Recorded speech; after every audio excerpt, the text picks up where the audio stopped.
नाज़रीन आदाब, एक बार फिर आपका इस्तकबाल है। 5 बज चुके हैं कहा जा सकता है और बहुत हद तक आज जिन मरहलों के तहत जिन 59 सीटों पर वोट हो रही है, चौथे मरहलों में, तो इस चौथे मरहले में बहुत ज्यादा अहम यह है कि इन 59 सीटों पर क्या पिछली बार की तरह बीजेपी अपनी परफॉर्मेंस दोहरा पाएगी या फिर उससे एक सख्त चैलेंज है समाजवादी पार्टी इत्तेहाद से या कांग्रेस से या बीएसपी से। चूंकि 3 मरहलों के इंतखाबात हो चुके हैं, आज चौथा मरहला है और आज के बाद फिर 3 मरहले बाकी हैं, तो ये बहुत अहम है। जिस तरह से अखिलेश यादव ने एक ट्वीट किया था कि चौथे मरहले के साथ ही दोहरा शतक पूरा हो जाएगा। अब उनका अपना अंदाज था, उनके अपने दावे थे, लेकिन ये बहुत अहम है खासतौर से बरसर-ए-इक़्तिदार जमात बीजेपी के लिए और बीजेपी के मुकाबले में जो खुद को, कोई भी अगर पार्टी खुद को बीजेपी के मुकाबले में समझ रही है तो उसके लिए भी कि इस दौर में क्या कुछ हो सकता है। क्योंकि बीजेपी को अपने इस किले को बचाना है, क्योंकि ये जो पूरा अवध का बेल्ट है इसमें 59 में से 50 सीटें बीजेपी ने पिछली बार हासिल की थी, तो क्या वो तमाम की तमाम 50 सीटें उसे फिर से वापस मिल सकेंगी? क्या बीजेपी उसमें और मजीद इजाफा करेगी या बीजेपी को सीटें लूज करना होंगी? यह सब कुछ मुनहसर है पिछले 5 सालों में जिन लोगों ने भी बीजेपी को वोट देकर यहां तक पहुंचाया था, तो उन लोगों की उम्मीदें कितनी पूरी हुई हैं, कितनी ऐसी उम्मीदें थी उनकी जो पूरी हुई, कितनी नहीं पूरी हुई, और क्या मसाइल उनके सामने ज्यादा बड़े हो गए। तो ये कई ऐसे सवाल हैं जिसकी बुनियाद पर यह तय होगा कि जो चौथे मरहले के तहत वोटिंग हो रही है इससे कौन जीत पाएगा। अब मैं आपको सीधे रुख करूंगा, आपको ले चलूंगा उन्नाव, क्योंकि उन्नाव में भी आज वोटिंग हो रही है। और उन्नाव, जैसा आप सब जानते हैं, कुछ ऐसे नाम हैं उत्तर प्रदेश में जिस नाम के साथ पूरी एक दास्तां छिपी है, जैसे हाथरस, जैसे उन्नाव। ये वही जगह है जहां से कुलदीप सिंह सेंगर का नाम आपने सुना होगा, और किस तरह से जो रेप विक्टिम थी, फिर उसके साथ उनके घर के दूसरे अफराद जो हैं वो उसके मुतासिर हुए, उनकी मौतें हुई। तो रेप विक्टिम की जो मां है उसे उन्नाव सदर से कांग्रेस ने टिकट दिया है, आशा नाम है उनका। तो इस बारे में भी जानेंगे कि क्या उनकी पोजीशन लग रही है और उन्नाव में और कितनी सीटें हैं, क्या कुछ वहां हालात हैं। हमारे नुमाइंदे संदीप सविता वहां मौजूद हैं। संदीप, हमें बताएं उन्नाव की क्या तस्वीर इस वक्त उभर कर आ रही है सामने, और आमतौर से जो वोटर्स हैं उनके जहनों में किस तरह के मुद्दे हैं। उन्नाव सदर सीट का क्या हाल है संदीप?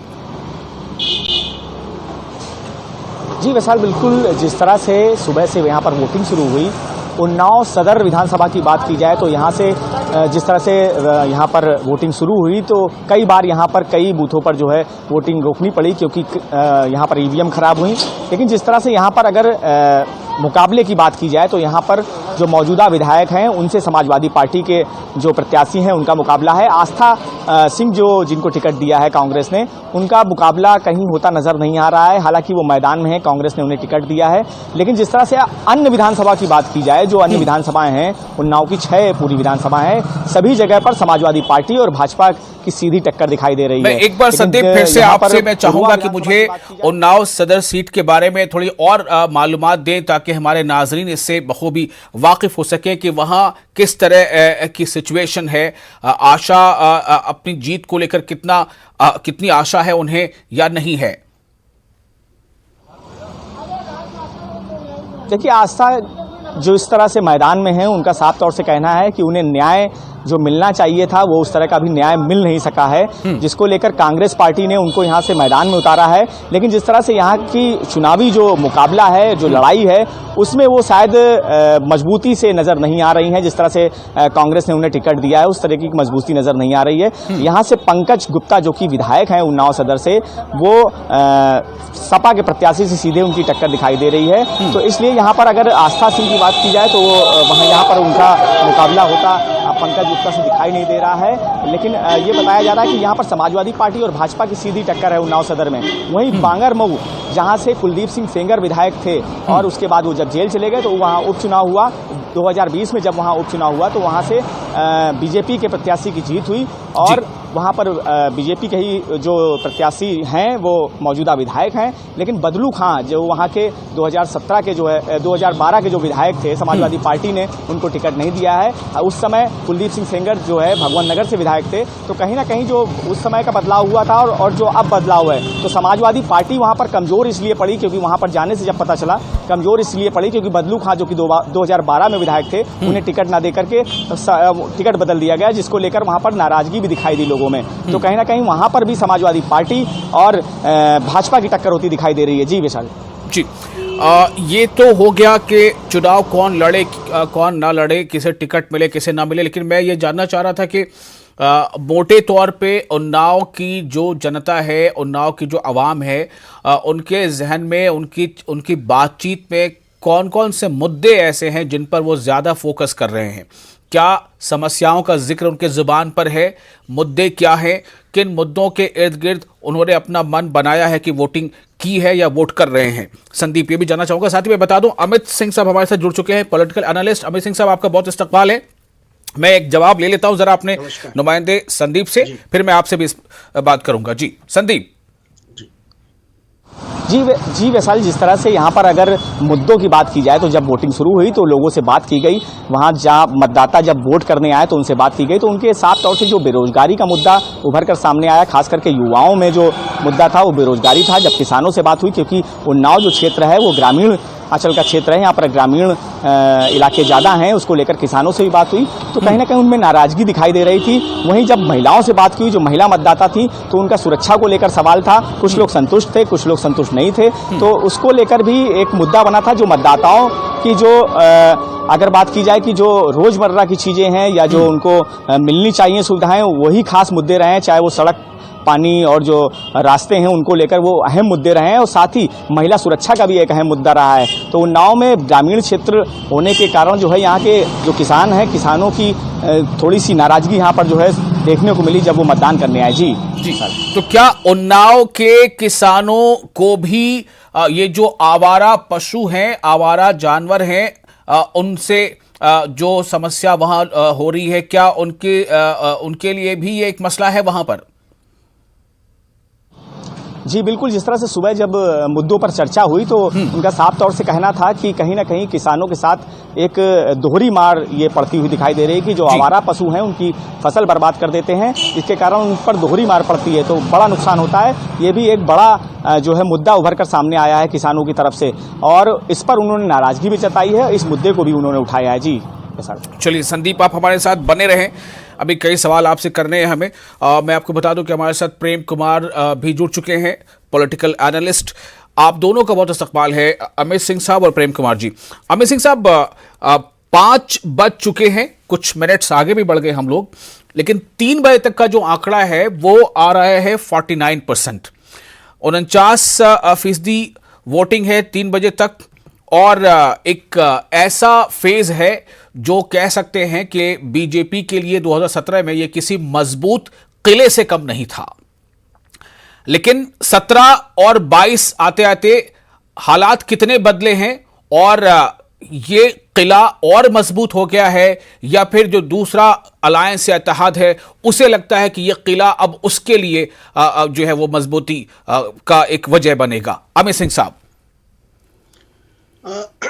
देखिए, 2017 के चुनाव एक डिफरेंट पिच पे लड़े गए थे, और अब तक 5 साल में बहुत कुछ बदला है, और उम्मीद है कि अब आने वाली 10 तारीख को ही पता चलेगा कि बीजेपी अपना किला बचा पाई या नहीं बचा पाई, क्योंकि मुद्दे भी काफी बदले हैं 2017 से 2022 के बीच में। क्योंकि 17 में कहीं ना कहीं था कि राम मंदिर का मुद्दा भी था, अभी है कि राम मंदिर बन रहा है और जल्दी ही उसका उद्घाटन और बाकी सारी चीजें भी होंगी, जो यानी बीजेपी जिन मुद्दों पे लड़ती है चुनाव। तो पिछली बार के मुद्दे अलग थे, अभी उनको अपना रिपोर्ट कार्ड प्रस्तुत करना है कि पिछले 5 सालों में उन्होंने क्या किया और किस हद तक काफी समस्याएं सुलझा पाए या नहीं सुलझा पाए। तो पिछली बार एंटी इनकम्बेंसी थी समाजवादी पार्टी के खिलाफ जी। इस बार भाजपा के को इन सारी चीजों से निपटना है जो पिछली बार अखिलेश जी निपटे हैं। तो ये तो समय ही बताएगा कि 10 तारीख को क्या होगा। लेकिन पिछली बार का जो चुनाव थोड़ा इंटरेस्टिंग इसलिए था क्योंकि कांग्रेस, मायावती जी और समाजवादी पार्टी तीनों मिलकर चुनाव लड़े थे और तब भी भाजपा की लहर में वो बहुत ही कम सीटें पा पाए थे। इस बार जो भाजपा विरोधी संगठन है सब अलग अलग लड़ रहे हैं और ऐसे में जो वोट है वो बटेगा और बटेगा तो शायद भाजपा को फिर से फायदा मिल सकता है बटे हुए वोटों का, क्योंकि सिर्फ समाजवादी पार्टी ही उनको फिलहाल चैलेंज करती हुई नजर आ रही है। कांग्रेस और बसपा, यानी कांग्रेस तो कहीं नहीं है, बसपा का साइलेंट वोटर है, लेकिन फिर भी बीजेपी के विरुद्ध वोट बट रहा है। तो उम्मीद है बीजेपी को इसका फायदा मिलेगा, लेकिन 10 तारीख को ही पता चलेगा कितना फायदा मिला या नुकसान हुआ। ठीक है। इस बीच में थोड़ा आंकड़ों को एक बार अपडेट करना चाह रहा था। आदादोशुमार जो है पोलिंग फीसद के 3 बजे तक 49% पोलिंग हुई है। 3 बजे तक के आदादोशुमार है। ओवरऑल इनमें से ये मजमूई तौर पे यानी पूरे उत्तर प्रदेश में जो अभी जहां वोटिंग हो रही है तमाम 59 सीटों की, लेकिन अलग अलग अगर हम देखें तो इसमें सबसे ज्यादा मैं से बताना चाहूंगा, सबसे ज्यादा जो है वो लखीमपुर खीरी में 52 और पीलीभीत में 54%।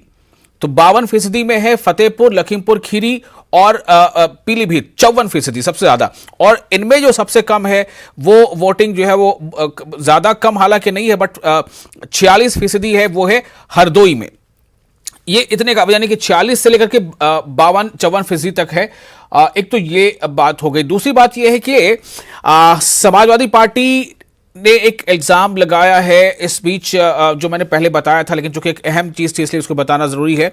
और समाजवादी पार्टी ने एक इल्जाम लगाया कि सीतापुर जिले की 145 मोहल्ली जो असेंबली हलका है वहां के बूथ नंबर 379 पर फर्जी वोटिंग हो रही है। पुलिस प्रशासन कोई कार्रवाई नहीं कर रहा है। ये कुछ एक अपडेट्स हैं।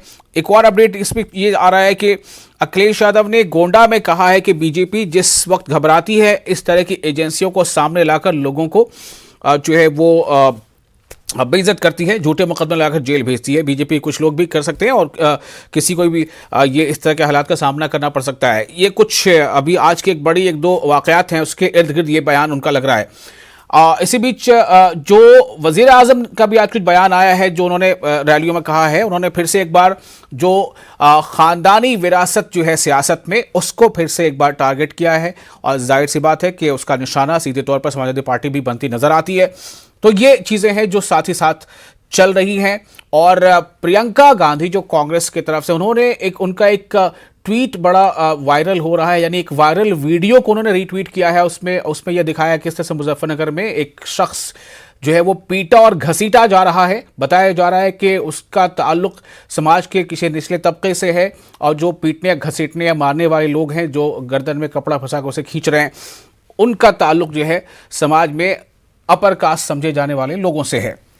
इस मामले में 2 लोग हिरासत में लिए भी गए हैं। इसको प्रियंका गांधी ने खासतौर से इसमें जो साथ साथ आज पोलिंग चल रही उसके साथ ही चीजें सामने आई हैं। तारिक कमर भी हमारे साथ जुड़ चुके हैं, हमारे नुमाइंदे।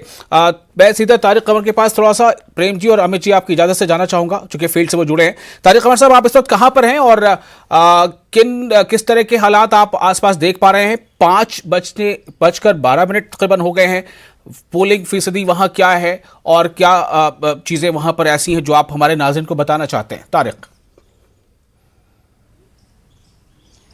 हाँ विशाल, देखिए ये जो मंजर है बड़ी तेज़ी से तब्दील हुआ। हमने ये देखा इस वक्त सुल्तानुल मदारिस में जो बहुत अहम गढ़ तस्वुर किया जाता है, बिलखुसूस माइनॉरिटीज़ वोट बैंक के हवाले से बड़ी कसीर तादाद में अक़लियतें यहाँ पर आबाद हैं अतराफ़ में। और ज़ाहिर है कि सेंट्रल लखनऊ की एक ऐसी सीट जिस पर पहले बीजेपी का इक़्तिदार रहा है, इस मरतबा जो मुकाबला है वो बड़ा सख्त है समाजवादी पार्टी और बीजेपी के माबेन, जैसा कि हमने तज्ज़िया किया, जैसा कि हमारे सामने मंजरनामे आए हैं।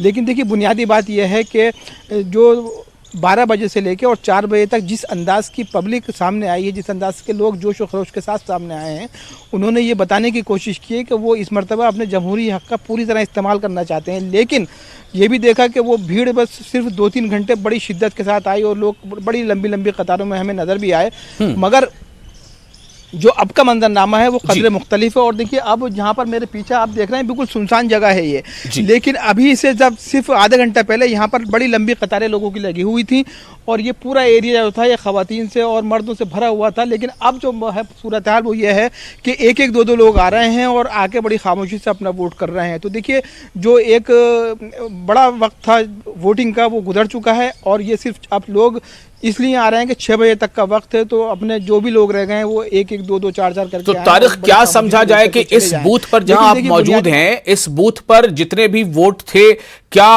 उस वोट का एक बड़ा हिस्सा वोटरों ने वोटिंग कर दी है वहां पर?